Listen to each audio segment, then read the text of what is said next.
All rise. Veuillez vous lever.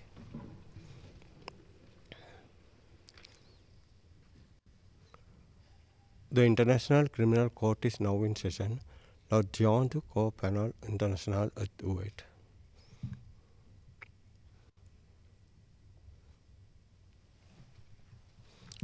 Please be seated. Veuillez vous asseoir.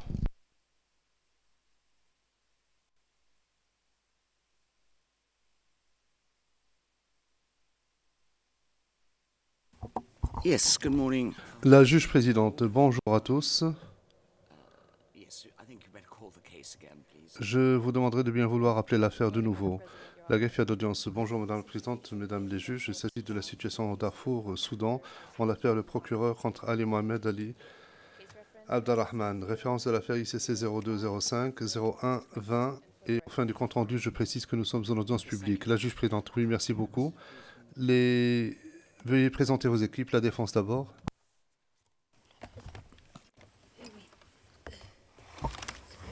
Good morning, Madame President. Maître Lauchi, Madame la Présidente, Mesdames les juges, bonjour, bonjour aux collègues. L'équipe de la défense n'a pas changé, elle est dans la même configuration d'hier.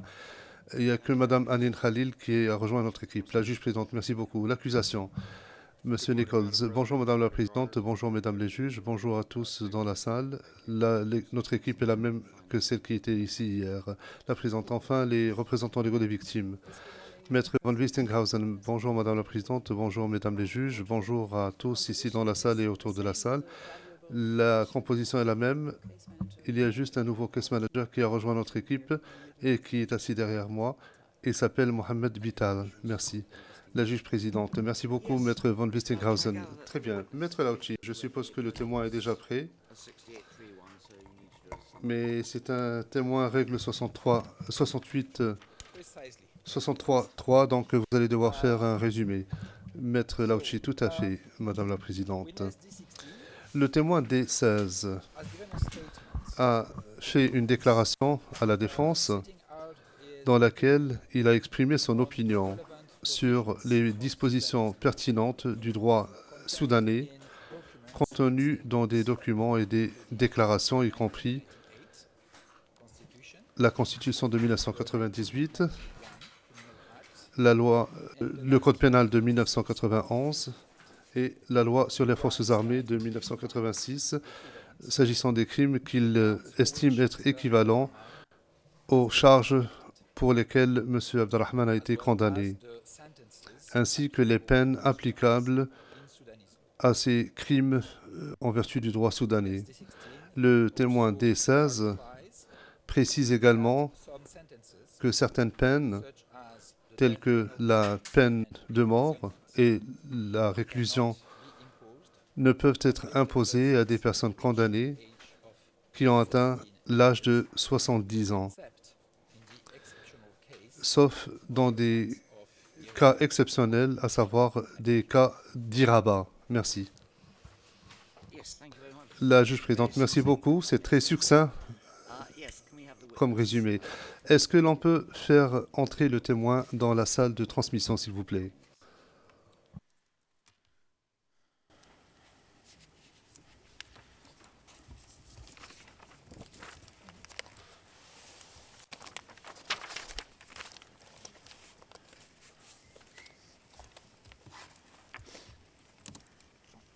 And I would like Maître Lauchi, avec votre permission, j'aimerais commencer à huis clos partiel. La présidente, oui. Est-ce que c'est simplement pour qu'il nous fournisse des renseignements personnels? Maître Lauchi, c'est pour lui poser des questions sur sa personne. La présidente, mais il a déjà comparu devant nous. Mais le public ne pourra pas nous entendre si nous sommes à huis clos partiel. Maître Lauchi, oui, c'est un témoin qui est admis au programme de protection de la CPI. La présidente, je pense que cela ne posera pas de problème, mais il faudra qu'il fasse sa déclaration de nouveau. Bonjour, monsieur le témoin. Bonjour de nouveau, bienvenue de nouveau dans cette salle d'audience. Est-ce que vous m'entendez? Est-ce que vous me comprenez?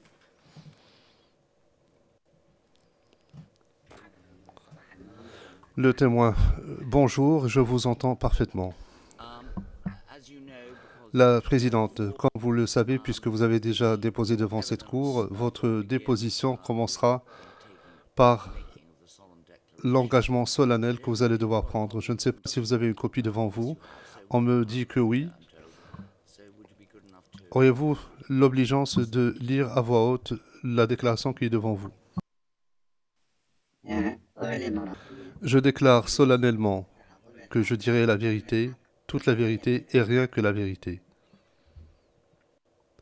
La présidente, merci beaucoup. Je ne pense pas que votre déposition durera aussi longtemps que la première fois que vous avez comparu devant nous. Et je sais que Maître Lauchi vous a expliqué ce dont il sera question. Donc sans plus tarder, Maître Lauchi, vous avez la parole. Maître Lauchi, merci Madame la Présidente.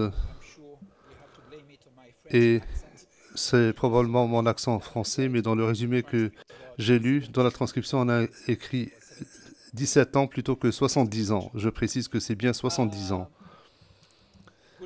Bonjour, monsieur le témoin. Le témoin, bonjour à vous. Maître Lauchi. Maître Lauchi, puisque c'est la deuxième fois que vous vous présentez devant les juges de cette Chambre, dans le cadre de cette affaire, Madame la Présidente a précisé qu'il n'est pas nécessaire de passer par toutes les questions classiques d'identification. Je ne vais donc pas le faire. Serait-il possible d'afficher à l'écran, et cela ne doit pas être vu par le public, le document qui se trouve à l'intercalaire numéro 2 de la liste, à savoir la deuxième déclaration du témoin D16. La greffière d'audience, est-ce que vous pourriez redonner la référence ERN, s'il vous plaît? Maître Lauchi, DAR D31 5x0 2363. 0363, se corrige l'interprète. Et je souhaiterais passer à la page 2.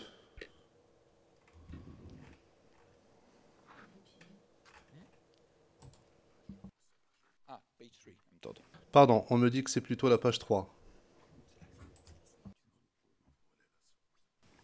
No, page 2. Non, pardon, autant pour moi, page 2.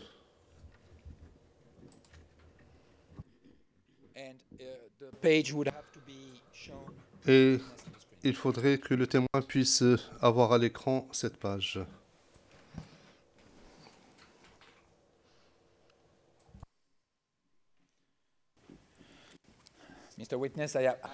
Monsieur le témoin, j'ai demandé à la greffière de vous montrer la deuxième page de votre déclaration. C'est pour votre gouverne. Je vous demanderai de bien vouloir confirmer que la signature qui apparaît là est bien la vôtre.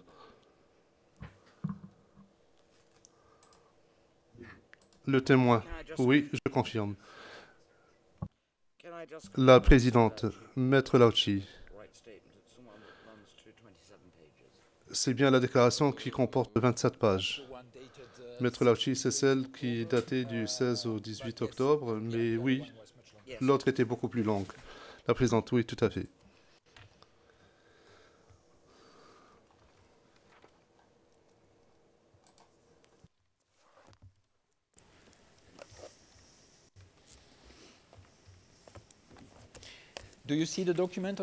Monsieur le témoin, est-ce que vous voyez le document qui est affiché à l'écran devant vous? Le témoin, oui. Question. Et vous avez bien la page 2 devant vous?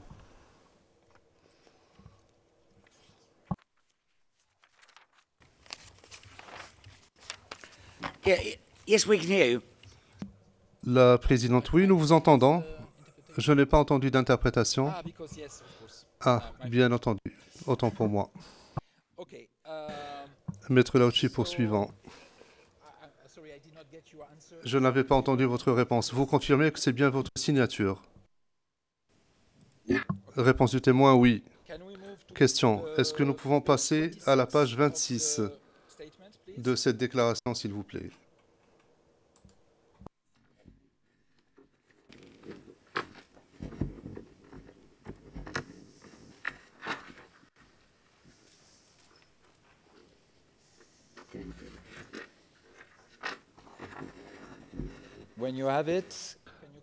Est-ce que vous confirmez que c'est bien votre signature sur cette page aussi? Le témoin. Oui, c'est bien ma signature. Thank you very much Question. for that. Merci beaucoup pour votre réponse.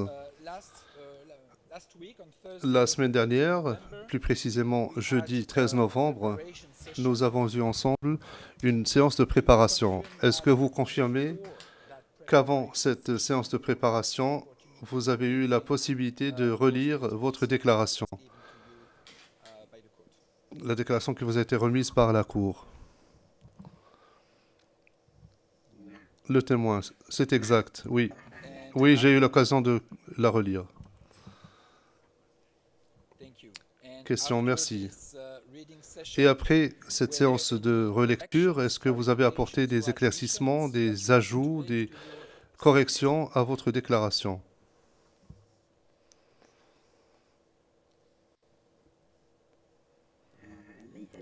Réponse, non, je n'ai pas d'ajout ni de correction à faire, mais je me suis rappelé que s'agissant de la manière dont les personnes âgées sont traitées par le droit pénal soudanais, il y a une nouvelle loi qui a été appliquée à Omar al-Bashir lorsqu'il a été jugé, et à Bakri Hassan Saleh qui était vice-président. Et il a été appliqué également, cette nouvelle loi a été appliquée également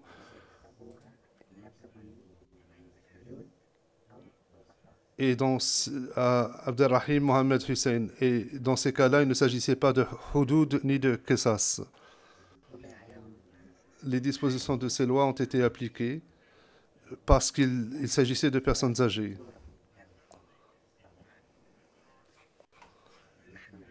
Et la Cour suprême du Soudan a d'ailleurs publié ses précédents à cet égard. I thank you for this, Maître Lapchi, je vous remercie pour cet éclaircissement. Nous avons ajouté une note preparation dans le registre de préparation, just said is very mais effectivement, ce que vous venez de dire est très édifiant, as a confirmation of this. puisque cela confirme l'éclaircissement qui a été apporté. With that clarification, do you Après avoir apporté cet éclaircissement, est-ce que vous consentez à ce que votre déclaration, corresponds to the truth, to the best of your knowledge est-ce que and vous recollection? affirmez que votre déclaration correspond à la vérité pour autant que vous le sachiez et que vous vous en souveniez? Réponse, oui, elle correspond parfaitement au texte juridique et législatif soudanais pertinent. Thank you, Mr. Witness. And so, Maître Lauchi, merci, monsieur le témoin. Est-ce que vous consentez à ce que votre déclaration soit versée au dossier de l'affaire?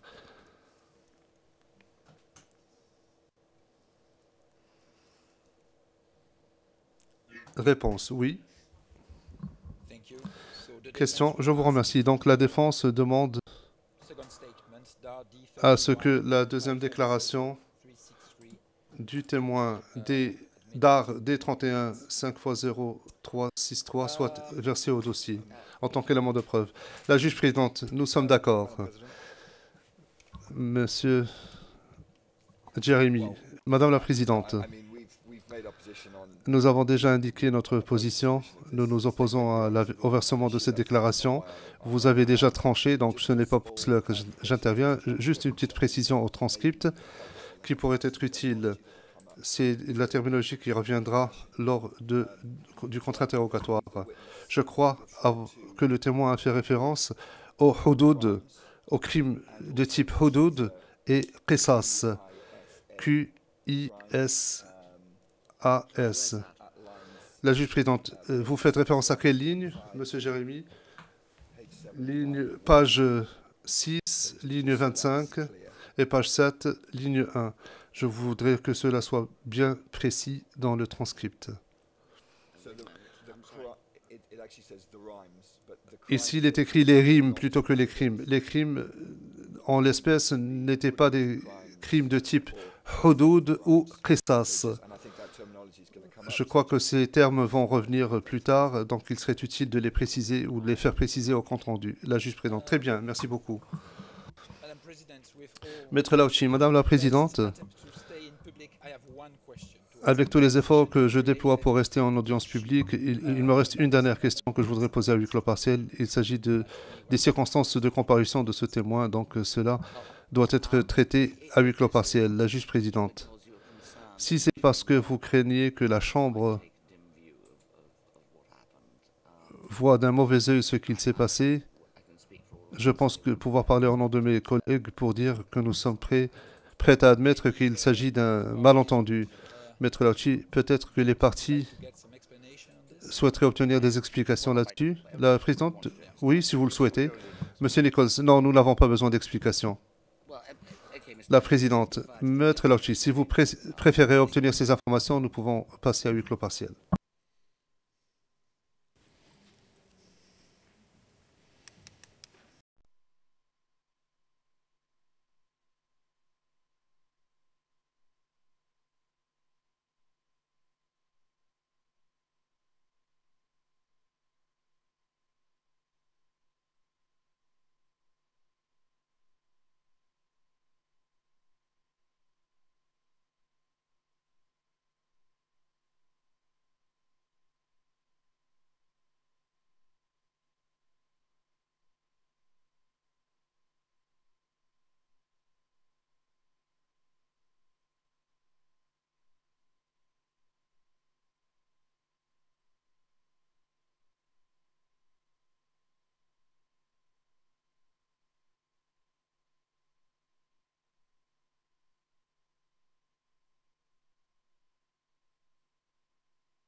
We're back in open session, Madam President. La greffière d'audience, nous sommes de nouveau en audience publique, Madame la Présidente. Maître Lauchi.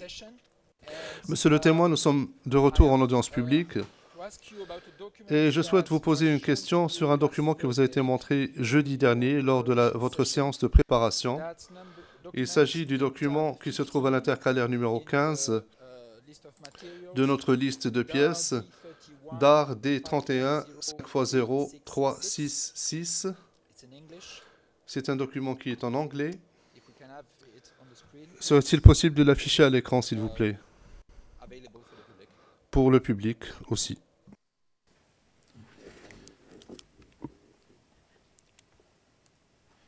Tell me when you see the document. Veuillez m'indiquer lorsque le document sera affiché devant vous, monsieur le témoin.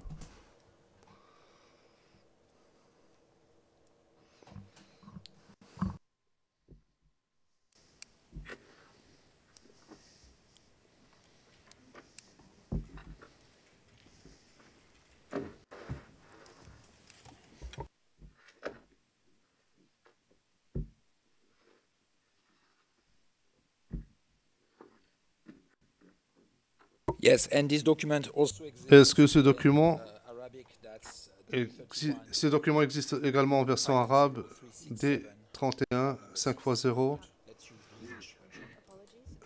La greffière d'audience, pardon. Le document qui est affiché à l'écran, c'est la version arabe, donc c'est 366. 367 alors, dit Maître Lauchi, autant pour moi. La greffière d'audience, d'accord.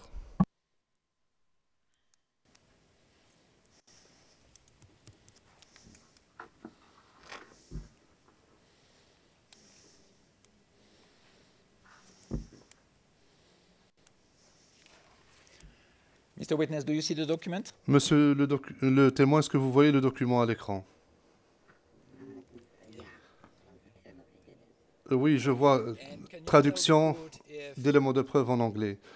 Maître Lauchi, est-ce que vous pouvez dire à la Cour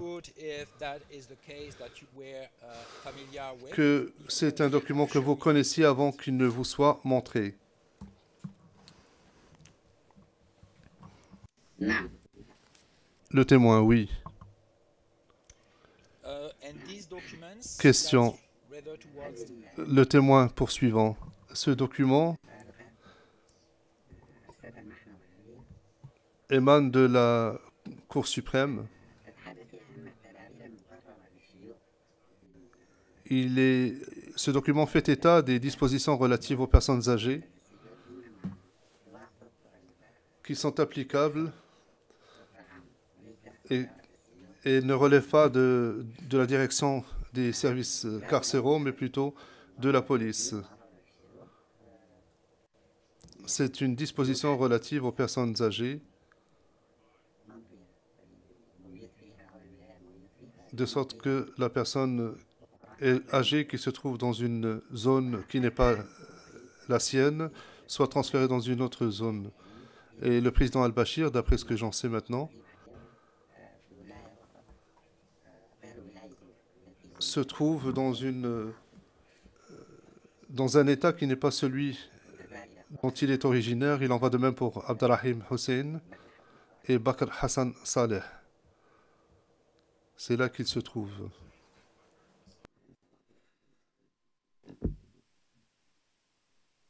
Thank you, Mr. Witness. Monsieur le témoin, sur cette clarification, je demanderai à la Chambre d'admettre en preuve le document 15 et 16 d'art D31 000 367. Pas d'objection.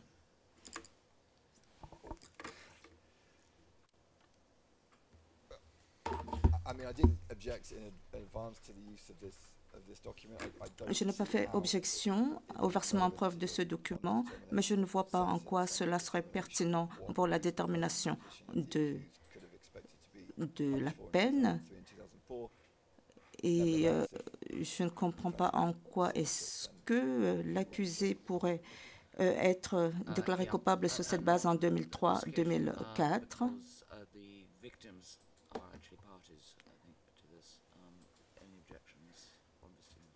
Oui, à cette occasion, je dirais que les victimes sont actuellement des parties et je pense que c'est pour cela que l'objection n'a pas été levée. Thank you, Madam President. Merci, oui, maître là aussi. Merci. Monsieur le témoin, je vais aller assez vite. J'ai 3 questions bien précises à vous poser. Et après, je passerai à autre chose. Première question, au sujet du CRF, la force de réserve centrale de la police. Est-ce que vous pouvez résumer, à l'attention de la Cour, quelle est la mission normale des forces de réserve centrale? Vous faites objection? Oui. Pas de fondement. Je pense que ma réaction est la même. Quelle est la pertinence? Est-ce que je peux répondre sans que le témoin nous écoute? Oui, est-ce que vous pouvez couper le signal du témoin? C'est la présidente.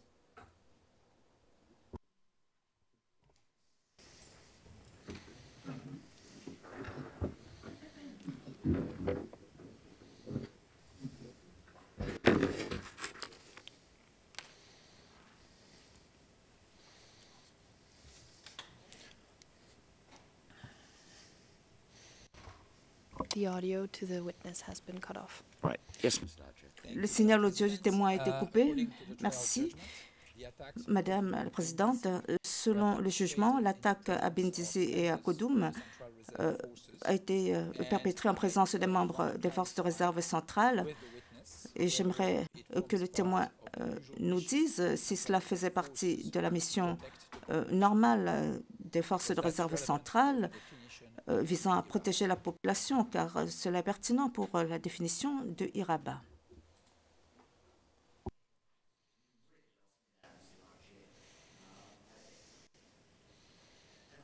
Sorry. Yeah, I'm sorry. Yeah. Votre microphone, Madame la Présidente. Oh, vous m'avez perdu, Maître Lauchi. La présence des CRF pendant les attaques. Qu'est-ce que cela a à voir avec Iraba? Bon, cela a quelque chose à voir avec Iraba, mais qu'est-ce que cela a à voir avec les sanctions? Je vous demanderai si l'exception de la peine d'emprisonnement pour les personnes de plus de 70 ans s'applique ici. Et la réponse à cette question dépend de la question de savoir si l'un des chefs dont Abderrahmane a été déclaré coupable peut être considéré comme étant équivalent à l'Iraba en droit soudanais, car l'Iraba est l'exception. Les personnes âgées de plus de 70 ans peuvent être condamnées à l'emprisonnement pour une durée maximale de 7 ans. J'aimerais savoir si cette exception s'applique à la lumière des événements qui se sont produits à Kodum et à Bindisi. Oui, M. Jeremy. Merci, Madame.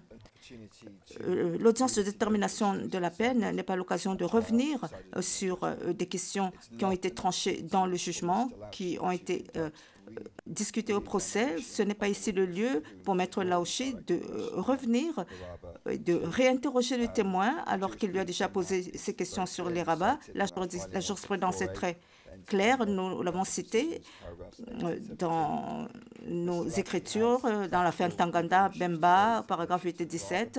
Maître Lauchi, s'il a des questions juridiques à poser s'agissant de les rabats, alors il devrait les présenter à la Chambre. La Chambre a déjà conclu au sujet de les rabats. La Chambre a dit que la comparution de D16 dans le cadre de cette fixation de la peine vise à comprendre l'interprétation juridique de la peine en droit soudanais, et si Maître Lauchi doit dire au témoin quelle est la peine applicable par rapport à Iraba, très bien, nous n'avons pas d'objection. Mais s'il faut rouvrir tout le concept d'Iraba, quand il s'applique, est-ce que les CRF étaient présents? Je pense que cela ne se prête pas, cela est inopportun dans le cadre d'une audience de fixation de la peine. Merci. Maître Lauchi? Je suis tout à fait d'accord avec M. Jérémy. Bien sûr, il y a des fois où on peut réouvrir cette question, mais je pense que nous en avions terminé. Je comprends, Madame la Présidente, si vous me dites que le jugement contient des conclusions positives à l'effet de dire que les crimes équivalents à l'Iraba ont été commises, des crimes équivalents à l'Iraba ont été commis, alors je n'ai plus de questions. Je n'ai rien à vous dire. Maître Lauchi, vous pouvez lire le jugement de première instance. Ce que je dis, c'est que M. Jérémy a raison. Il n'y a pas de source juridique claire qui vous permette de réouvrir les questions qui ont déjà été abordées au procès à la phase de détermination de la peine. Et comme vous l'avez dit, ceci est l'un de vos 79 motifs invoqués en appel. Madame, je ne suis pas sûre de savoir si l'opinion de la Chambre est que des actes équivalents à l'Iraba ont été commis à Kondoum et Bindizi. Eh bien, il faudrait vous en contenter, maître. Vous pouvez lui poser des questions en termes généraux, mais vous ne pouvez pas être aussi précis que vous le souhaitiez. Très bien, essayons de gagner du temps. Nous pouvons passer à l'audience publique.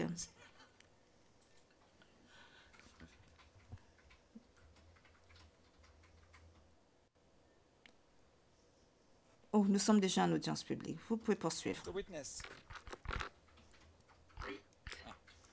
Monsieur le témoin. Madam President, the audio to the witness has been reconnected. Le signal du témoin a été reconnecté.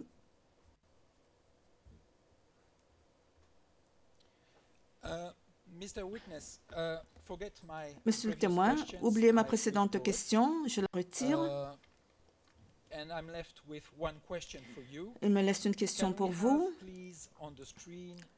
Est-ce que l'on peut afficher à l'écran le document numéro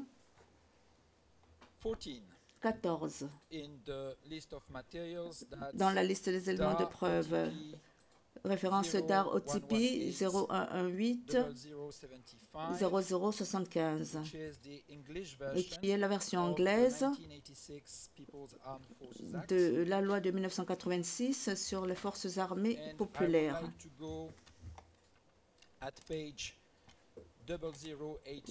Je vais passer à la page 0082, article 4.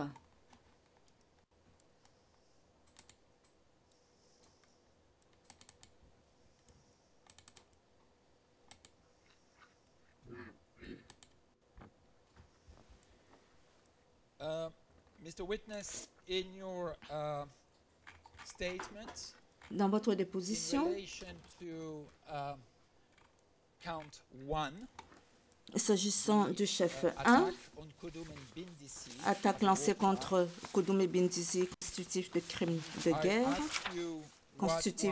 guerre, je vous ai demandé quelle serait la peine applicable en droit soudanais.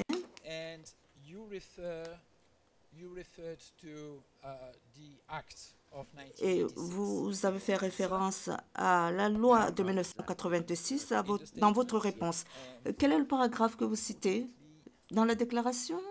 Dit Maître Lauchi.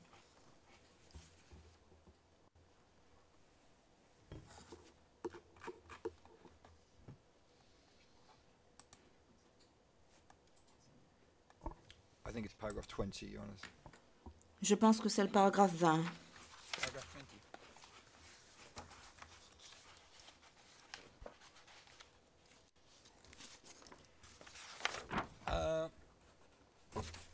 So my question is, Mr. Witness, ma question est la suivante.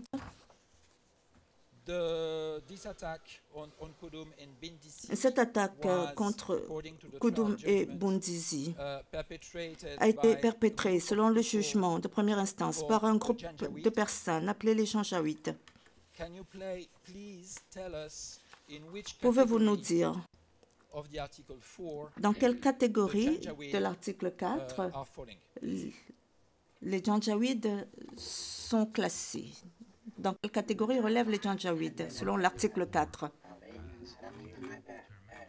L'article 4, je ne l'ai pas sous les yeux, mais je l'ai suffisamment vu pour le mémoriser. L'article 4 précise les personnes qui relèvent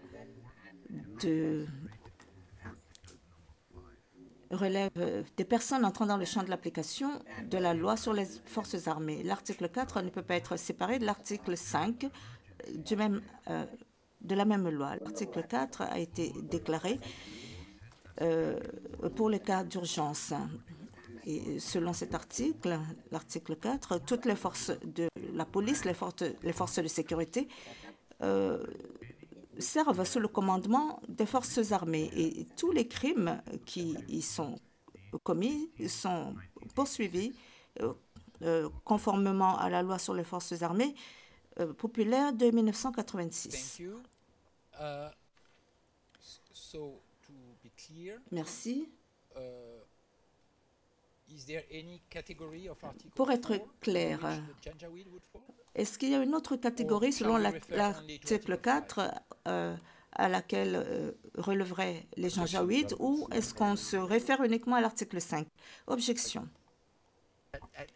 Pour défaut de pertinence, Madame la Présidente. Orthodox query the relevance of in this whole statement, Mr. Jeremy. So I don't think it really matters if there's one more. Je pense que cela importe peu s'il s'agit tout simplement d'un seul aspect. Pour le procès-verbal, nous revenons sur des questions que M. Maître Laoussi a déjà explorées avec le témoin lors de l'interrogatoire principal et je vois mal comment cela est pertinent pour la peine dans le cadre de cette audience. Très bien, Maître Laoussi. Oui, le but ici est de comprendre.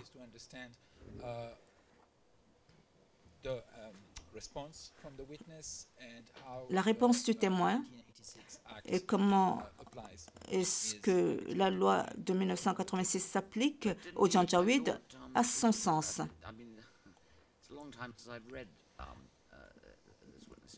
Il y a longtemps que j'ai lu la déposition de ce témoin, mais je pense qu'il a déjà abordé ces questions au procès et c'est en partie pour cela que vous l'avez appelé. C'est vrai que je peux faire référence à ces anciennes réponses, mais je pensais que pour la détermination de la peine, il fallait qu'il clarifie les dispositions de cet article. Oui, vous avez raison, M. Jeremy. Il a déjà abordé ces questions au procès et c'est l'une des raisons pour lesquelles il a été appelé. Oui, j'ai les références ici. Transcription 131, page 20.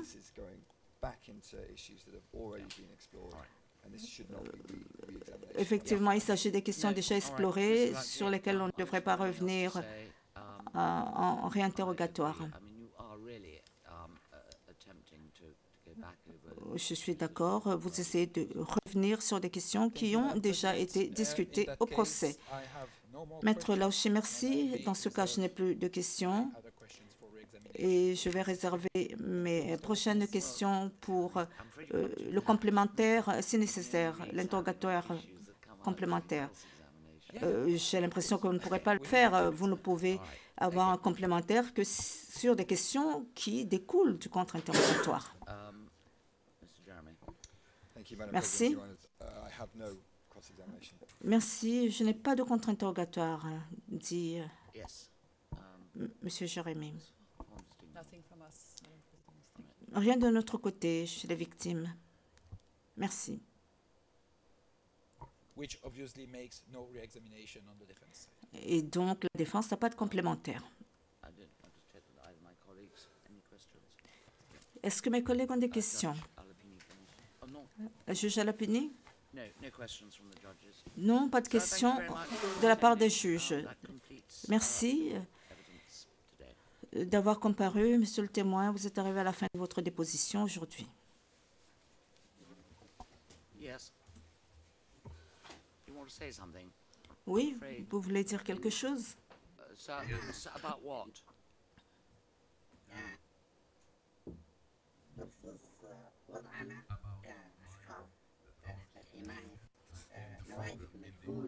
Je voudrais parler de ma situation dans le cadre du programme de protection.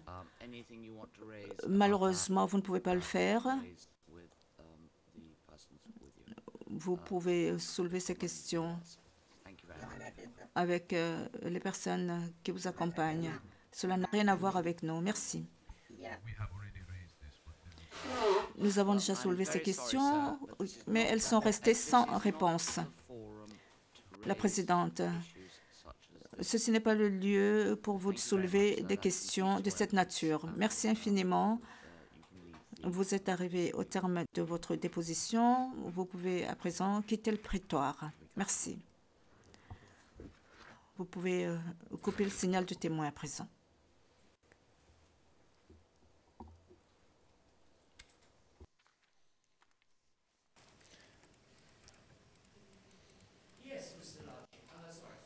Mr. Lachie.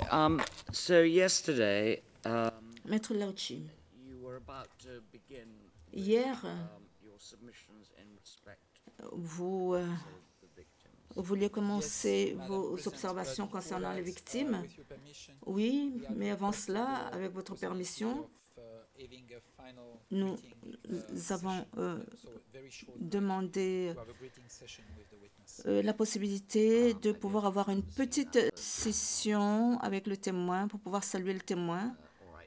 Mais je n'ai pas vu cette demande. Donc, vous voulez une pause? Nous pouvons la prendre maintenant. Une autre solution, c'est que mon collègue Ian Edwards peut commencer et moi, je pourrais aller rencontrer le témoin et je reviendrai par la suite. That's fine, perhaps. Yes. Thank you. Très bien, cela nous convient.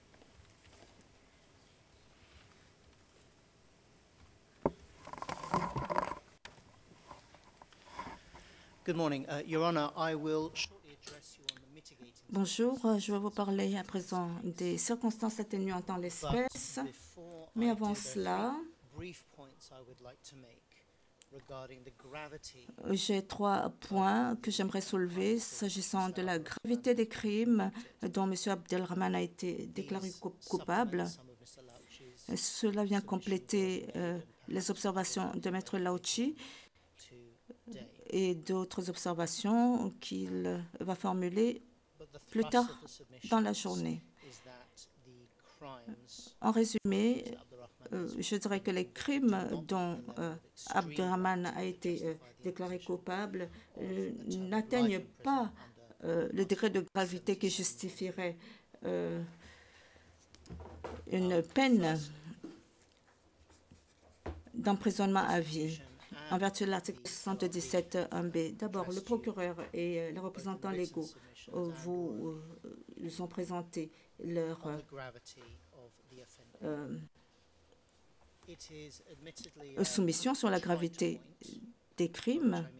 it's not a particularly original or insightful point, but it's worth Bien sûr, c'est un point original, mais il faudrait le dire, toutes les affaires que nous avons entendues sont graves. Il est de la nature de cette juridiction que cette Cour puisse connaître de toutes les affaires dont elle est saisie et qui concernent des crimes qui touchent à la communauté internationale. Donc, l'échelle de gravité, le degré de gravité est déjà très élevé. Donc, accorder un certain crédit à l'article 77.1b. Donc, pour donner du sens à l'article 77, l'extrême gravité ne signifie pas ici que cela doit être considéré dans le cadre d'une juridiction nationale.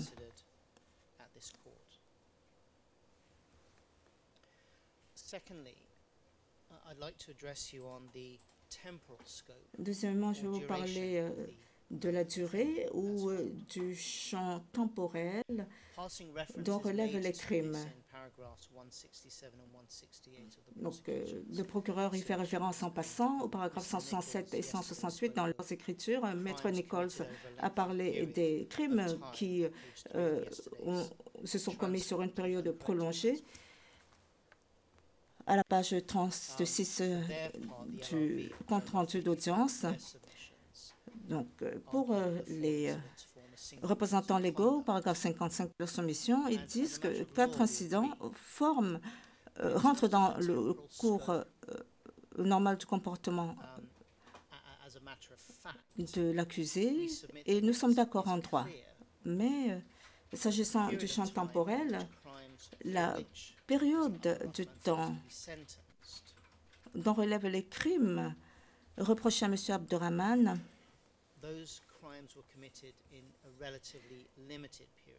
est relativement limité. S'agissant des attaques de Koudoum et de Binzizi, ils se sont produits sur 2 jours, 15 et 16 août 2003, même si on devait conclure. À cela, nous ne pouvons pas ignorer les opérations qui ont précédé à Binzizi et à Koudoum. Les opérations lancées contre les 9 villages au nord et à l'est de Moukchar. Ceci a été lancé le 9 août 2003.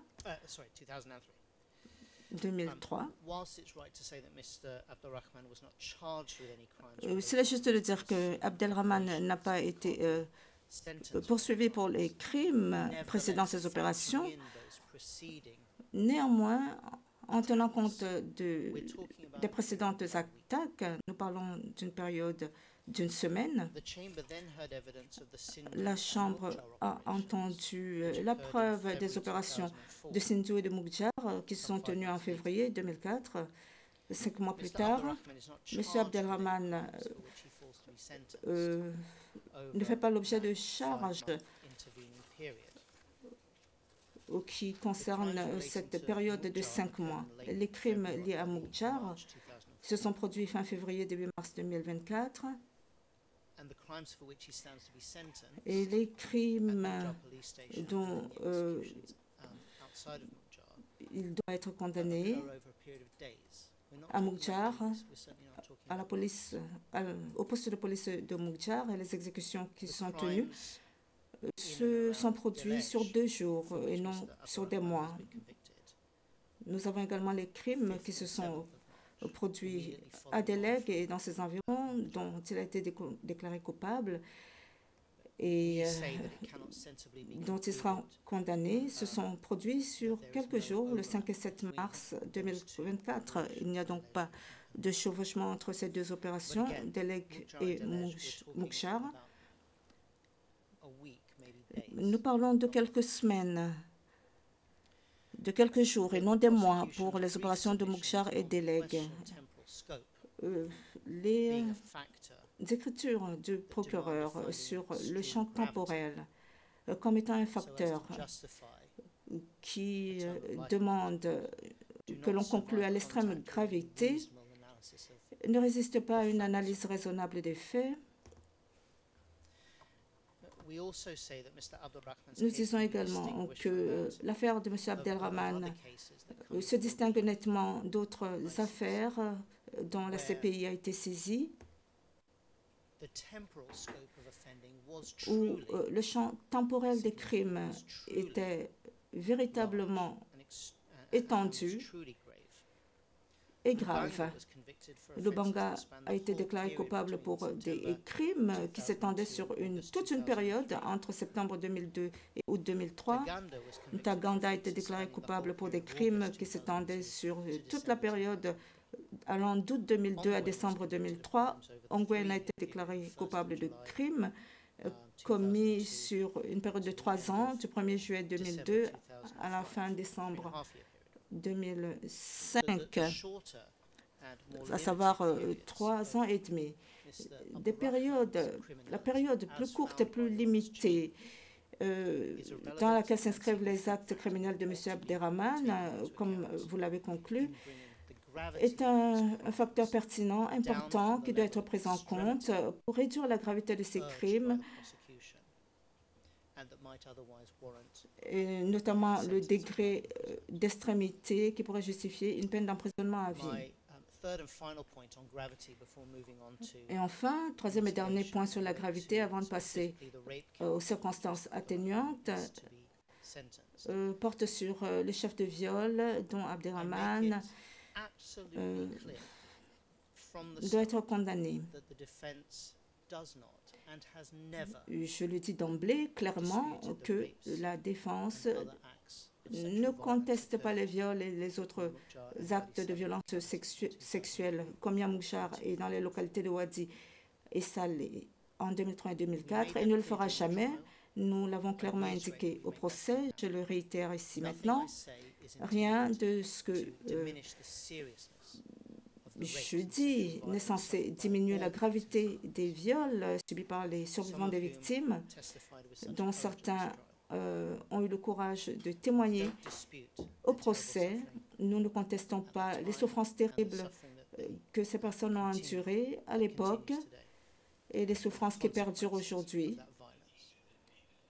les souffrances découlant des conséquences de ces violences sexuelles. M. Abderrahmane a été déclaré coupable de viol en tant que crime contre l'humanité et crime de guerre. Mais cela n'a jamais fait partie de la thèse du procureur, à savoir qu'il n'ait jamais commis des viols ou toute autre infraction de violence sexuelle en tant qu'auteur direct. Il n'a jamais été suggéré que toute victime de viol ait été forcée à l'esclavage sexuel.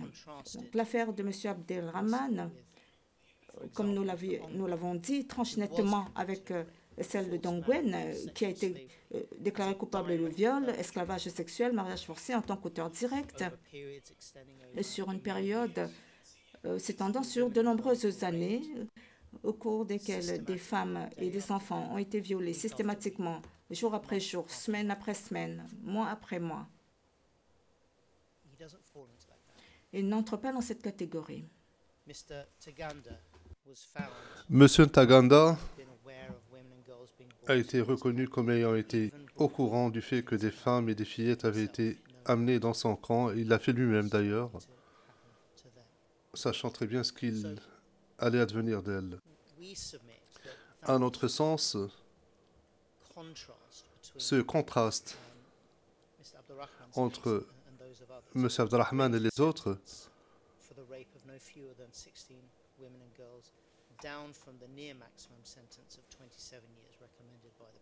milite en faveur d'une diminution de la gravité de la peine maximum. L'on doit également tenir compte de la contribution aux condamnations pour viol à la gravité extrême de l'ensemble des actes criminels reprochés à M. Abderrahmane.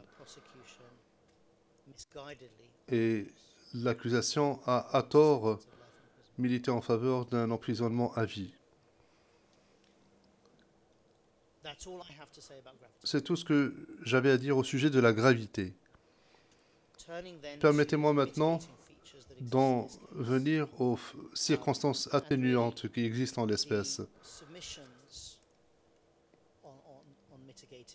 et les observations qui ont été formulées à cet égard sont bien étayés et détaillés dans notre mémoire, donc je ne vais pas faire perdre à la Chambre son temps en les ressassant devant vous. Je vais me contenter de réagir aux points soulevés par l'accusation au paragraphe 145 et paragraphe suivant dans leurs écritures relatives à la fixation de la peine et dans les observations formulées par nos confrères représentants des victimes. D'abord, permettez-moi d'aborder un sujet qui a suscité un débat houleux, à savoir la question de la reddition volontaire. C'est le premier point. Point A, il se trouve à la page 43 des écritures du bureau du procureur. Intervention de la juge hors microphone. Maître Edwards, oui.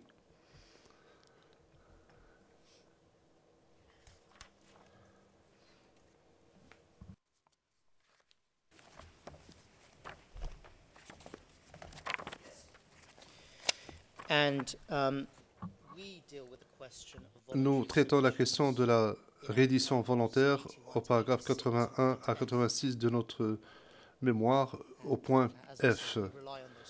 Et nous nous fondons sur ces arguments. La coopération est présentée dans les textes, est prévue dans les textes, notamment dans la règle 145.2a, petit 2 du règlement, en tant que facteur atténuant. La manière la plus décisive dont une personne condamnée peut coopérer avec la Cour, c'est la reddition volontaire. Il convient de noter que la règle 145, si vous l'avez sous les yeux,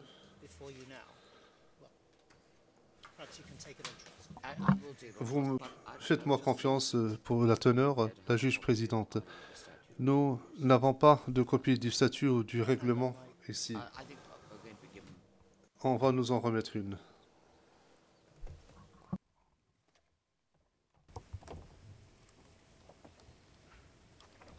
Il serait même mieux de disposer de 3 copies.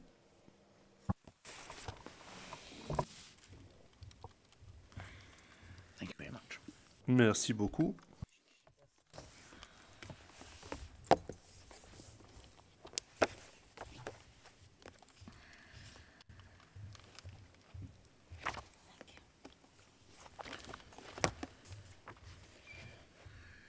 Yes.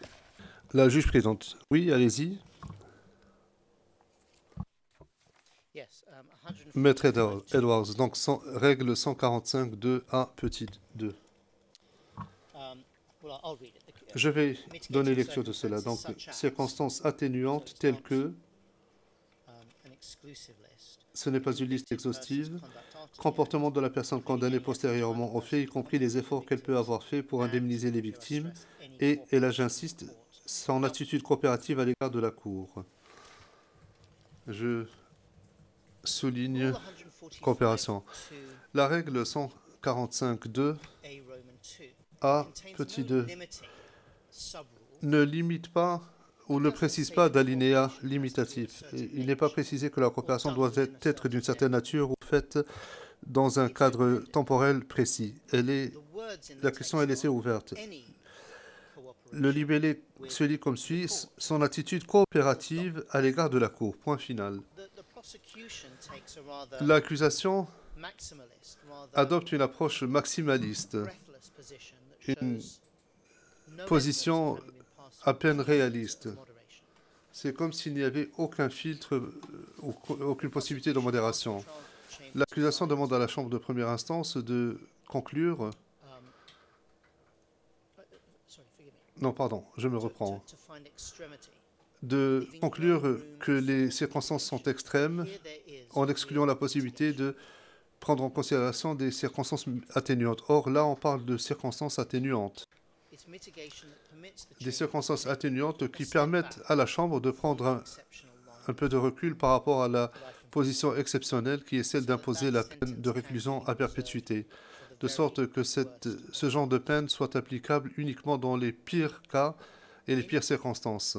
La juge présidente, pardon, Maître Edwards. prosecution and indeed the L'accusation et les représentants légaux des victimes disent tous deux don't get any credit for it. que vous ne bénéficiez pas de crédit pour cela. C'est la question qu'il faudra traiter. You, as you said, when you, Parce que, comme vous l'avez dit, lorsque vous êtes arrivé ici, sorry, enfin, quand j'ai dit vous, Abdelrahman, quand il est arrivé ici, he surrendered because qu'il se rendait à la cour parce qu'il était recherché au Soudan et qu'il craignait pour sa vie. Well, that Maître is- Edwards, That's right. That's what c'est vrai, c'est ce qu'il a dit, that's what he says. c'est ce qu'ils ont dit, la juge présidente non, mais c'est ce qu'il a dit. Maître Edwards, oui, c'est un argument avancé par l'accusation, j'allais y arriver, mais je vais y répondre maintenant. Autrement dit, il disait qu'il s'est rendu pour des raisons égoïstes, prosecution from a learned friend. par intérêt personnel. Motives for surrender Pour l'accusation, le motif de la reddition n'est pas should erase pur, suffisamment pur, et par conséquent, il faudrait exclure toute possibilité d'envisager des circonstances atténuantes. L'accusation cite to no et les représentants légaux des victimes n'ont pas cité de certain level of source connected to surrender.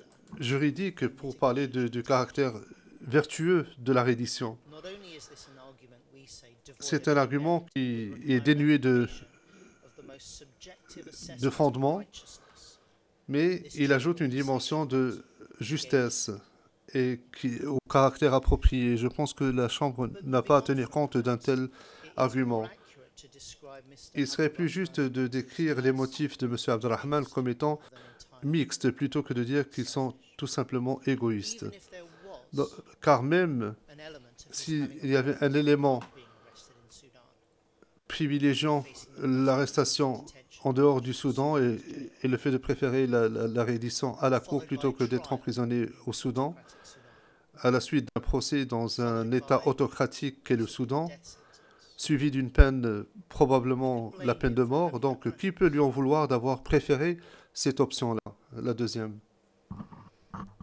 but that's not the end of the matter. Mais là n'est pas la question. Statement of the 13th Dans sa déclaration dans la sermentée du 15 décembre, he explains that there were other motives, il explique qu'il y avait d'autres motifs so that the court would look pour into que the la case Cour puisse and tell me connaître de ma situation et me dire quel est mon sort. the prosecution even cite that. L'accusation a même cité cela dans sa note de bas de page 341. Prepared to submit himself to the Il était authority disposé à se rendre à l'autorité de la Cour to defend himself and to pour se learn his- défendre et pour connaître son So sort. to say that his Donc, dire impure motive que son motif était impur the entire truth of the matter, n'est pas toute la vérité, accurate. car ce n'est pas tout à fait vrai. Black and white picture Cette- painted by ce tableau noir et blanc qui est brossé par nos contradicteurs est beaucoup plus nuancé que cela et plus complexe. moving on from that, we would say that Dès lors, so what? et puis après, His motives et were même less than purely si ces motifs n'étaient pas if they were less altruistes, than 100%. s'ils n'étaient pas à 100% nobles, The fact of the matter is le fait he est did surrender, qu'il s'est rendu à la Cour. and the direct result of Et la that conséquence directe de cela, Sorry, Mr. no, Edwards. la juge présidente, pardon, Maître Edwards, je peux faire une pause, Maître Edwards, dit Maître Edwards. La juge présidente, non, en fait, j'ai imprimé Mr. Rahman's remarks les remarques de M. Abdelrahman both at the beginning and the end, and I left them in court last et night. je les ai laissés AWOL somewhere. quelque part hier soir, je ne les retrouve plus.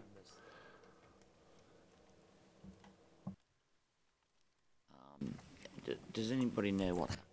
Quelqu'un sait-il ce qu'il est advenu de ces remarques? You carry on, Mr. Edwards. Veuillez poursuivre, Maître Edwards, je vais essayer de les retracer pendant la pause. point I was making is Maître Edwards, ce à quoi je voulais en venir, c'est... Et puis après, il s'est rendu, c'est ça la réalité. the direct result Et la of that conséquence decision directe de cette that the décision court has conducted a été que la only Cour a trial pu arising out of mener à bien tragic events son seul procès découlant des événements tragiques survenus au Darfour en 2003-2004. La conséquence directe est que les victimes ont pu se présenter devant cette cour et raconter leur récit.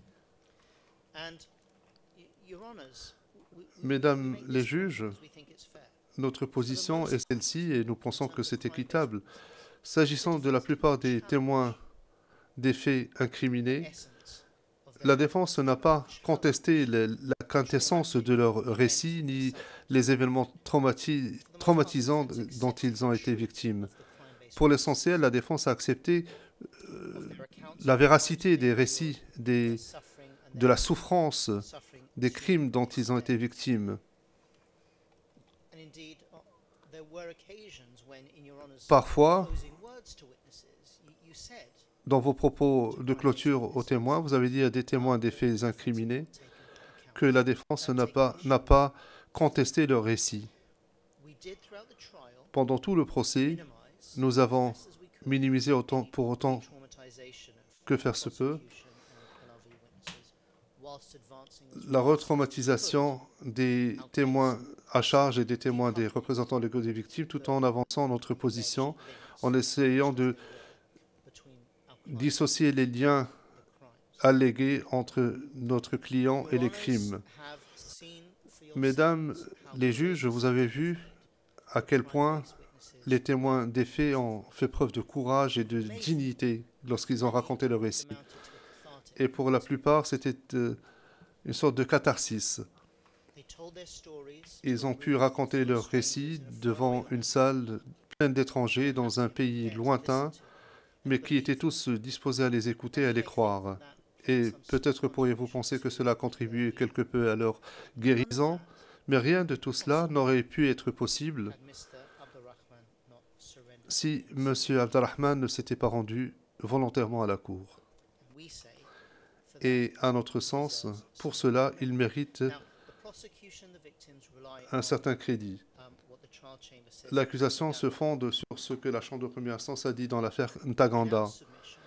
À notre sens, découlant de cette logique, ou suivre cette logique, ce serait adopter la mauvaise voie, parce qu'on continue d'envoyer le mauvais signal, comme ce fut le cas dans un premier temps dans l'affaire Ntaganda. Vous n'êtes pas tenu de respecter la décision de la Chambre de première instance. Ce n'est pas un point qui a été débattu en appel, donc il n'y a pas d'arrêt de la Chambre d'appel qui fasse jurisprudence en la matière. Je pense que l'accusation s'est fondée également sur Mrkčić et Duravić du TPY. Au paragraphe 114, vous n'êtes pas tenu de respecter ces décisions. Je crois qu'il est communément admis que la reddition volontaire apporte des avantages considérables pour les juridictions internationales. Il y a à peine ou près de 30 personnes qui ont été condamnées par la Cour et ceux qui sont toujours en fuite, y compris Al-Bashir, Hussein, Banda, tous des ressortissants soudanais. Saif al-Kadhafi en Libye, Kony, et peut-être beaucoup d'autres qui font l'objet de mandats d'arrêt sous scellés pour le moment. La Cour ne dispose pas d'une force policière, elle dépend de la coopération des autorités nationales pour procéder à des arrestations et au transfèrement des suspects à la Cour. Et l'histoire de cette coopération peut être décrite comme étant inégale. Cette année, par exemple, un État partie, l'Italie en l'occurrence, a arrêté un suspect qui faisait l'objet d'un mandat d'arrêt et a refusé de le remettre à la Cour. La Hongrie, un autre État partie, a refusé d'exécuter un mandat d'arrêt à l'encontre d'un autre suspect. Et c'est ce qui a entraîné la décision de la Hongrie de se retirer de la Cour. Donc la Cour ne peut pas dépendre uniquement de la coopération des États parties. Exclusivement la coopération et la bonne volonté des États parties pour remettre des suspects à la Cour. Il ne suffit pas si la Cour a vraiment à cœur de mener à bien son mandat. la réelle politique exige que la Cour puisse compter sur la volonté des suspects de se rendre. Et rien ne doit être fait pour dissuader les suspects de se rendre à la Cour. Au contraire, il faut tout faire pour indiquer aux suspects que ceux qui se rendent volontairement à la Cour pourront s'attendre à ce que cet acte de reddition, qu'il soit altruiste ou égoïste, sera pris en considération comme circonstance atténuante. Vous avez, mesdames les juges, la possibilité aujourd'hui, une possibilité inouïe, d'envoyer ce signal et de rompre avec ce que je qualifie de constat malheureux dans Taganda, à savoir qu'un retard réduit la valeur du facteur atténuant. La reddition volontaire doit être considérée comme un facteur atténuant à tout moment et devrait être encouragée. La juge présidente, comme je l'ai dit, Maître Edwards, l'argument n'est pas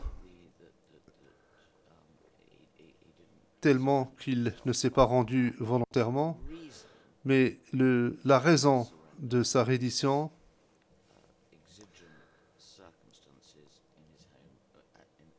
concerne les circonstances particulières de son pays, comme ce fut le cas dans l'affaire Taganda. Donc, pour être très clair, supposons que même si ces motifs sont mixtes et qu'ils ne sont pas purement volontaires, afin d'encourager d'autres suspects à se rendre, pour bénéficier d'une réduction quelconque de la peine, on devrait donc accorder une réduction de la peine. Et d'après vous, Maître Edwards, oui, la juge présidente poursuivant, et cette réduction, selon vous, devrait, ou le raisonnement sous-tendant cela doit être considéré comme un facteur à prendre en considération par la Chambre. Maître Edwards, oui, je ne dis pas que cela ne devrait pas être pris en compte, mais l'essentiel de notre position, c'est que la présence à terme d'un suspect devant cette cour, même si elle intervient tardivement, c'est toujours un résultat préférable à un suspect qui reste en fuite. Donc même s'il se présente tardivement devant la cour, c'est quand même mieux, même si les motifs sont mixtes aussi. Le fait de s'être rendu volontairement doit être pris en compte comme facteur atténuant.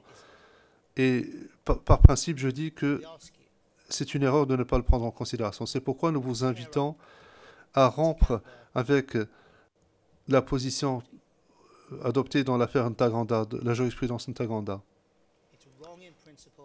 C'est un principe erroné et c'est dangereux.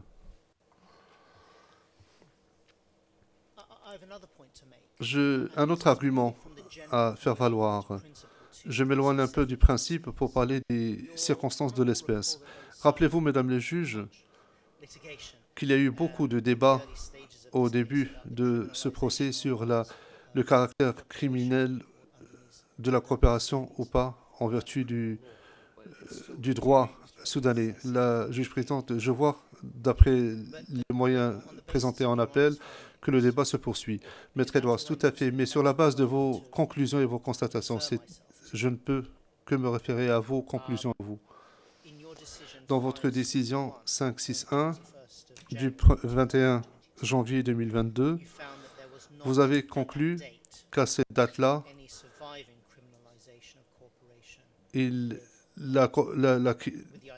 la criminalisation de la coopération n'existait plus en droit soudanais sur la base d'un rapport produit par le greffe de la Cour.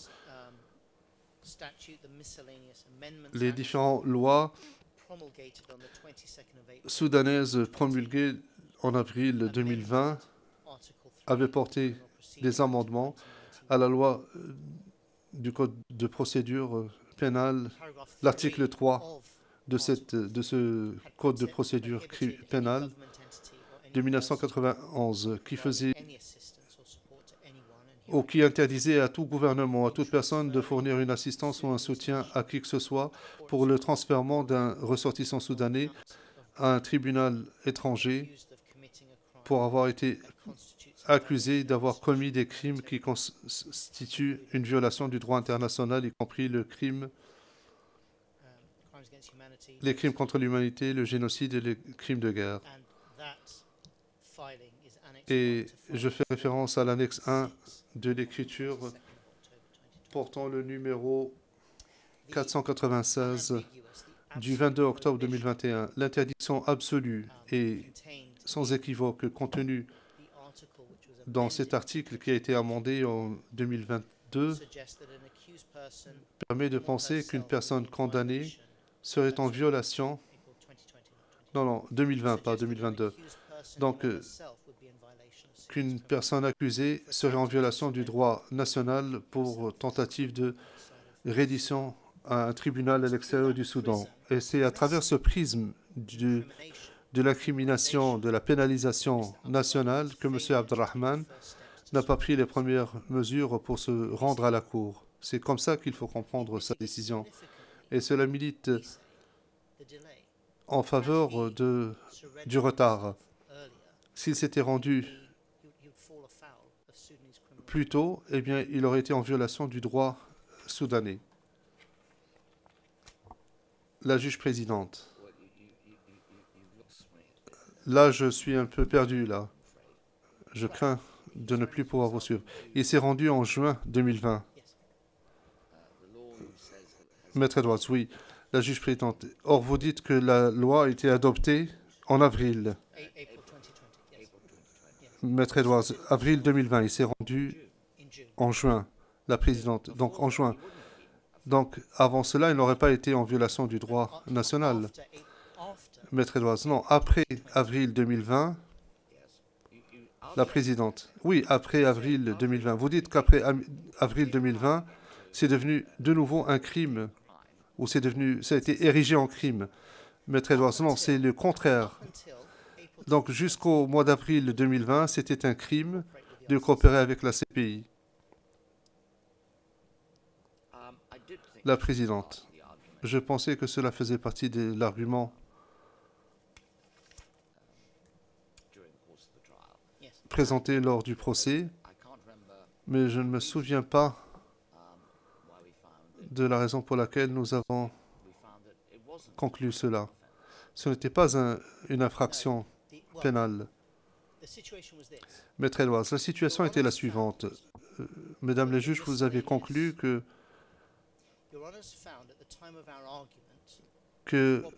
lorsque nous avons présenté cet argument, la coopération avec la CPI n'était pas un acte criminel au Soudan.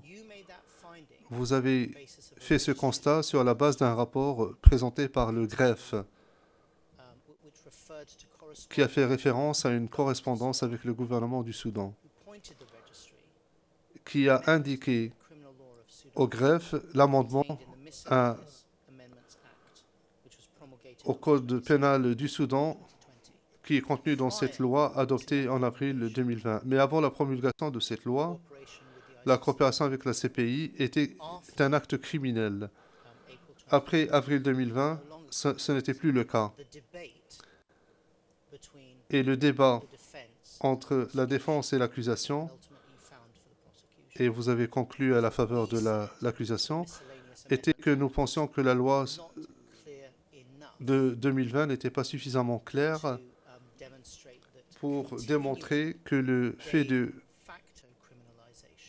la criminalisation continue et de facto de la coopération avec la CPI se poursuivait au-delà du mois d'avril 2020. Mais avant avril 2020, je pense qu'il est juste de dire qu'il était clair qu'il s'agissait d'un acte criminel. Monsieur Nichols, je ne veux pas soulever d'opposition, mais il y avait certainement un débat là-dessus. La juge présidente, oui, je me souviens du débat, mais je ne me rappelle pas les détails. Mais en tout état de cause, Maître Edwards, je ne suis pas très sûr de comprendre ce que cela a à voir avec la décision de votre client de se rendre, puisque lui-même, il a déclaré que cela n'avait rien à voir avec le code pénal ou le fait que ce soit criminel ou pas.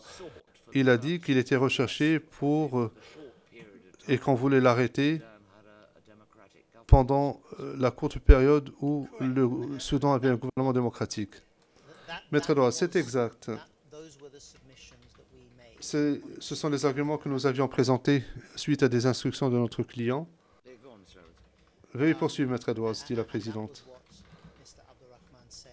Maître Edwards, est-ce que M. Abdelrahman a déclaré dans sa déclaration non assermentée? It is our submission. Nous estimons cependant que, par-dessus tout, For many of those et en things, plus de tout cela, pendant des années entre la délivrance du mandat d'arrêt et sa reddition, à notre sens, la coopération avec la Cour était un acte criminel au Soudan et c'était un facteur.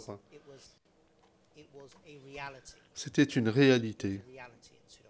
au I Soudan. simply refer you to Je vous renvoie simplement à l'annexe 1 de l'écriture 496 d'octobre 2021 où le greffe précise cette position. Monsieur Nichols, je suis désolé d'interrompre mon contradicteur et d'intervenir maintenant. Nous en sommes à un stade où notre contradicteur est en train de témoigner devant vous. Il a présenté des arguments. Maître Lauchi a dit, je vais vous dire pourquoi il s'est rendu. C'est parce que il pensait qu'il allait être arrêté et que la situation aurait été pire au Soudan. Voilà que maintenant, c'est parce qu'il pensait que c'était un acte criminel. Il ne peut pas témoigner au sujet des motifs de son client. Je ne sais pas à quelle déclaration non assermentée il fait référence, mais il ne peut pas témoigner à la place de son client. Il ne peut pas dire qu'à ce stade, son client apparemment a une bonne compréhension du droit national soudanais et que c'est ce qui avait motivé sa décision. Si ce n'était pas le cas, ce n'est pas pertinent du tout. La juge présidente, Maître Edwards, effectivement, votre client n'a pas témoigné, il avait le droit de le faire, il a fait une déclaration non assermentée et il avait également vous avez le droit de l'utiliser, mais vous ne pouvez pas témoigner sur des sujets au sujet desquels il n'a pas témoigné ou sur lesquels il ne s'est même pas prononcé. Maître Edwards, si j'ai pu vous donner l'impression que j'étais en train de témoigner, si j'ai pu vous donner l'impression que je disais à la Cour ce qui était dans la tête de M. Abdelrahman, alors que lui-même n'a pas fait de déclaration assermentée ou pas, ce n'était pas mon intention. Je vous dis simplement que, du point de vue du droit soudanais, la coopération avec la Cour à l'époque était un acte criminel. C'est tout. Rien de plus, rien de moins. C'est le moment est opportun pour faire la pause ou est-ce que vous voulez en dire plus à ce stade?